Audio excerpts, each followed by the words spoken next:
Shanmugam Bharani serial வந்து சூப்பரான promo வந்திருக்கு. நம்ம அதை பற்றி தான் இந்த வீடியோக்குள்ளே நம்ம பார்க்க போகிறோம். நம்ம வீடியோக்குள்ளே போகிறதுக்கு முன்னாடி நம்ம சேனலுக்கு யாரெல்லாம் சப்ஸ்கிரைப் பண்ணலையோ அவங்களாம் சப்ஸ்கிரைப் பண்ணிக்கிடுங்க. பக்கத்தில் உள்ள பெல் பட்டனை கிளிக் பண்ணுங்க. வாங்க வீடியோக்குள்ளே போகலாம். அறிவழகன் வந்து அவங்க வந்து சண்முகத்தில் சொல்லிட்டு இருக்கிறாங்க, நாங்கள் 2 பேரும் வந்து தனி கொடுத்தன போகலான்னு முடிவு பண்ணியிருக்கிறோம் அப்படிங்கவே இது கேட்டதுமே சண்முகம் வந்து கோவத்தில் திட்டிட்டு போயிருந்தாங்க. அடுத்து வந்து பரணி வந்து சொல்லிட்டு இருக்கிறாங்க, நீங்கள் சொல்கிறது உங்கள் நிலைமை எல்லாமே எனக்கு புரியுது, அதனால் சண்முகத்திட்ட இந்த விஷயத்தை பற்றி நான் பேசுகிறேன், நீங்கள் கவலைப்படாதீங்க, கொஞ்சம் டைம் கொடுங்க அப்படின்னு சொல்லவும் உடனே அறிவழகன் வந்து பரணி கிட்ட சொல்கிறாங்க, பரணி நீ சண்முகத்திட்ட பேசி எப்படியாவது ஒரு நல்ல முடிவுக்கு நீ கொண்டுட்டு வரணும் அப்படின்னு சொல்லவும் பரணியும் சரி அப்படிங்கிறாங்க. அடுத்ததாக பார்த்தோம்னா சண்முகத்திட்ட வந்து இந்த விஷயத்தை பற்றி பரணி வந்து பேசிகிட்டு இருக்கிறாங்க.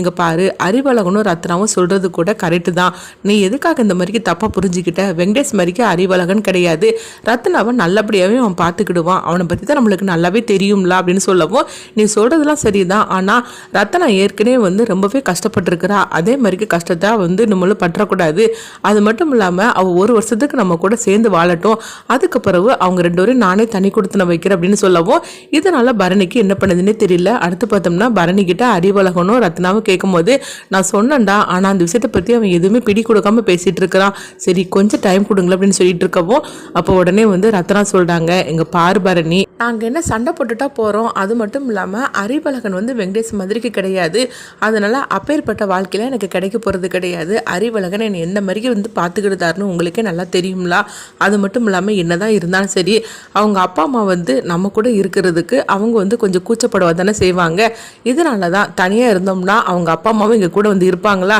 அவர் வந்து தன்னுடைய அப்பா அம்மா தான் கூட இருக்கணும்னு சொல்லிட்டு ஆசைப்படுறாரு, அண்ணன் என்ன தான் வந்து நல்லபடியாக எல்லாத்தையும் வச்சுக்கிட்டாலும் ஆனாலும் வந்து அவங்களுக்கு கொஞ்சம் கூச்சமாக தானே இருக்கும், அதை தான் வந்து அண்ணன்ட்ட சொன்னாக்கி அண்ணன் புரிஞ்சுக்க மாட்டேங்கிறாரு, நீ தான் வந்து எப்படியாவது எடுத்து சொல்லணும் அப்படிங்கும்போது சரி ரத்னா நீ தான் சொல்லிட்டே இல்லை, நான் கண்டிப்பாக எடுத்து சொல்கிறேன் அப்படிங்கிறாங்க.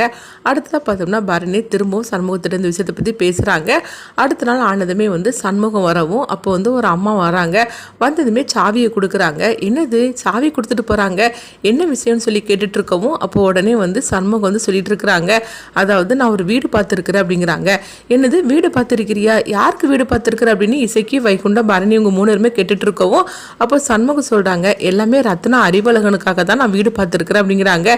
இது கிட்டதுமே எல்லாருமே ஆச்சரியத்தோடு பார்த்துட்டு இருக்கிறாங்க, என்ன நான் சொல்லிட்டு இருக்கிறேன், நீயே வந்து வீடு பார்த்துருக்கிறியா, எங்களுக்கே வந்து ஒன்றும் புரியலை, நீ என்ன இந்த திடீர்னு இந்த முடிவு எடுத்துட்ட அப்படிங்கவும் ஆமாம் என்ன இருந்தாலும் சரிதான், அவங்க பக்கமும் நம்ம யோசனை பண்ணி பார்க்கணும்ல, எப்போவுமே என்னை பற்றி நினச்சிட்டு இருந்தால் போருமா, அவங்களும் நினச்சி பார்த்தேன், அதனால தான் இந்த நல்ல முடிவுக்கு வந்திருக்கிறேன், அவங்க வந்து 4வது தெருவில் வீடு பார்த்துருக்குறாங்க, அவ்வளோ தூரம் போக வேண்டாம், இது நம்மளுக்கு 4வது வீடு தான், அதனால 4 வீடு தாண்டி தான் ரத்னாவும் அறிவழகனும் இருக்க போகிறாங்க, இதனால என் கண்ணுக்கு எதிரே தான் என் தங்கச்சி இருக்க போகிறா, அதனால அவள் தனியாக இருந்த மாதிரி இருக்கும், அதே நேரத்தில் என் தங்கச்சியை தினச்சிட்டு நான் பார்த்த மாதிரிக்கு இருக்கும், அதனால தான் அந்த வீட்டுக்கு அட்வான்ஸ்லாம் நான் கொடுத்தாச்சு அப்படின்னு சொல்லவும் இது கிட்டத்துமே இசைக்கும் அவங்க பரணி வைகுண்டம் 3 பேருமே ரொம்பவே சந்தோஷப்பட்டுட்டு இருக்கிறாங்க.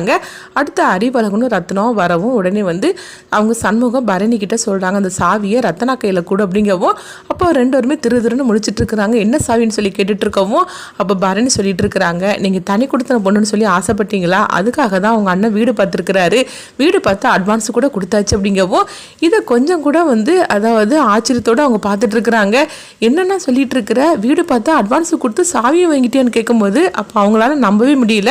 அப்போ பரணி சிரிச்சுக்கிட்டே சொல்றாங்க, ஆமா நம்ம வீட்டுல இருந்து 4வது வீடு அப்படிங்கிறாங்க. இது கிட்டதுமே அறிவழகனும் ரத்னாவும் ரொம்ப சந்தோஷப்பட்டு இருக்கிறாங்க.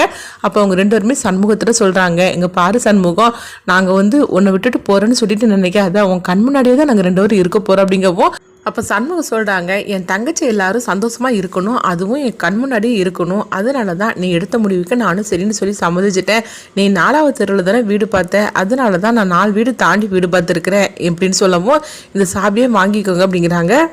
நாளைக்கே நல்ல நாள் தான், அதனால் நாளைக்கே நம்ம பாலை காய்ச்சிடலாம் அப்படின்னு சொல்லவும் இது கேட்டதுமே ரத்னாவும் அறிவழகனும் சந்தோஷப்பட்டு இருக்கவும் அடுத்ததாக பார்த்தோம்னா அவங்க வந்து சில பொருளெல்லாம் எடுத்து வச்சுட்டு இருக்கிறாங்க. அப்படி எடுத்து வச்சுட்டு இருக்கும்போது கனியோட ஜாதகத்தையும் பற்றி பேசிகிட்டு இருக்கிறாங்க. அப்போ எல்லாருடைய ஜாதகத்தையும் அவங்க எடுக்கவும் அப்போ கனியோட ஜாதகம் எங்கன்னு சொல்லி கேட்டுட்டு இருக்கவும் அப்போ தான் வந்து பாண்டியம்மாவில் வந்து சந்தேகம் வருது. அப்போ பாண்டியம்மாவோட பேக்கை வந்து செக் பண்ணி பார்த்தாக்கி கனியோட ஜாதகம் இருக்கும் அப்படின்னு சொல்லிக்கிட்டு பரணி சொல்லவும் உடனே பாண்டியம்மாவோட பேக் எடுக்கிறதுக்காக போகிறாங்க. அப்போ பாண்டியம்மா வந்து வந்து இந்த பேக்கை நான் தரமாட்டேன்னு சொல்லி தடுத்து நிறுத்தவும் உடனே வந்து பார்த்தோம்னா நான் அந்த வீட்டை விட்டே போகிறேன்னு சொல்லிட்டு பாண்டியம்மா அங்கேருந்து கிளம்புறாங்க.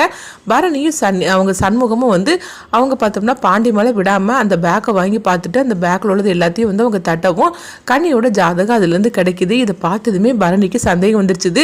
அப்போ பரணி சொல்லிட்டாங்க, டே கனி காணாமல் போனதுக்கும் அந்த அமைச்சரோட கல்யாணம் பண்ணி வைக்கிறதுக்காக ஏற்பாடு பண்ணினது எல்லாமே வேற யாரும் கிடையாது, இந்த பாண்டியம்மா தான் அப்படிங்கிறாங்க. இது கிட்டதுமே வந்து சண்முகம் அப்படியே வந்து ஆத்திரத்தோட அவங்க பாண்டியம்மாவை அடிக்கிறதுக்காக வரவும் பாண்டியம்மா வீட்டுக்குள்ளே போய் கதவை பூட்டிக்கிட்டுதாங்க. அப்போ சவுந்தர பாண்டிட்டு சொல்கிறாங்க, டே சவுந்தர பாண்டி என்னை காப்பாத்துடா, எல்லா விஷயமும் இந்த சண்முகத்துக்கு தெரிஞ்சு போச்சுது, அதனால என்னை காப்பாத்துடா. நான் வீட்டுக்குள்ளே வந்து கதவை அடைச்சி போட்டு வச்சுருக்கிறேன். அவன் என்னன்னா கதவெல்லாம் உடச்சி போட்டுட்டு இருக்கானுங்க. அவன் கதவை மட்டும் உடச்சி உள்ளே வந்துட்டான்னா அவ்வளோதான், என்னை பீஸ் பீஸாக ஆக்கிடுவான். அதனால அதுக்கு முன்னாடி வந்து என்னை காப்பாத்துடா அப்படின்னு சொல்லிட்டு இருக்கும்போது இப்போ சவுந்தர பாண்டி சொல்கிறாங்க, அதெல்லாம் என்னால் முடியாது அப்படிங்கவும், நீ மட்டும் வந்து என்னை காப்பாற்றலன்னு வச்சுக்கோங்க, கனியோட நிலைமைக்கு நீ தான் காரணம்னு சொல்லிட்டு உன்னை மாட்ட வச்சிடும் அப்படிங்கிறாங்க. இது கிட்டதுமே சவுந்தர பாண்டி அதிர்ச்சி அடைகிறாங்க. அடுத்து பார்த்தோன்னா சவுந்தர பாண்டி உடனே கிளம்பி வராங்க. இவளை மட்டும் காப்பாற்றலைன்னா இவள் ஏடா குடம் பண்ணி என்ன வந்து சிக்க வச்சிருவா, அப்புறம் இந்த சண்முகம் அவ்வளோதான் அப்படின்னு சொல்லிக்கிட்டு பண்ணாத தப்புக்கு நான் எதுக்காக இந்த தண்டனை அனுபவிக்கணும், இவளை எப்படியாவது காப்பாற்றணும்னு சொல்லிட்டு சவுந்தர பாண்டி அங்கே கிளம்பி வராங்க. அதுக்குள்ளேயும் பார்த்தோம்னா இங்கே வந்து அதாவது டோரை வந்து ஓப்பன் பண்ணியிருந்தாங்க. பாண்டியம்மா உள்ள பயந்துக்கிட்டு இருக்கவும் உடனே வந்து சண்முகமும் பரணியும் பாண்டியம்மாவை தரதனன்னு பிரித்து இழுத்துட்டு வரவும் சவுந்தர பாண்டியை அங்கே வந்துருந்தாங்க. அடுத்ததான் வந்து சவுந்தர பாண்டி பாண்டியம்மா எப்படி காப்பாற்ற போகிறாங்கன்னு சொல்லி பார்க்கலாம்.